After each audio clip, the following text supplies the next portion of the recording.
Tamsioji pusė ir pandemija yra glaudžiai susijusios, nors globalizacija atneša daugybę naudos, tokių kaip ekonomikos augimas, technologijų pažanga ir kultūrų mainai, ji taip pat turi ir neigiamų pasekmių, kurios tampa ypač akivaizdžios pasaulinių krizių metu. Globalizacijos tamsioji pusė – pasauliniai sveikatos pavojai. Globalizacija skatina greitą žmonių, prekių ir paslaugų judėjimą, kas gali paskatinti infekcijų ir virusų plitimą per šalį. Pandemija kaip COVID-19 parodė, kaip greitas naujas virusas gali pereiti nuo vienos šalies prie kitos ir sukelti pasaulinę krizę. Greitas virusų plitimas. Pandemija kaip COVID-19 parodė, kad pasaulio susijungimas gali sukelti greitą ir masinį ligų plitimą. Keliaujantys žmonės, prekių ir paslaugų tiekimo grandinės atveria kelią infekcijomis, kurios anksčiau galėjo likti regioninėse ribose. Ekonominės pasekmės. Globalizacija dažnai susijusi su pasaulinėmis tiekimo grandinėmis.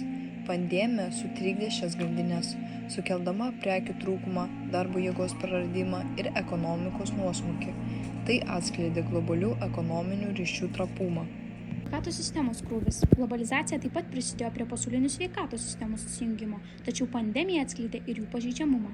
Kai kuriuose šalyse sveikatos sistemos buvo per daug apkrautos, o jų pažeidžiamumas tapo aiškus dėl tarptautinių kelionių ir netolygios sveikatos paslaugų prieigos. Taigi, pandemija tapo svarbiu globalizacijos išbandymu, nes ji parodė, kaip stipriai pasaulis yra tarpusavy susijęs ir kaip sunku kovoti su pasaulinė krize, kai globalūs tinklai yra pažeidžiami.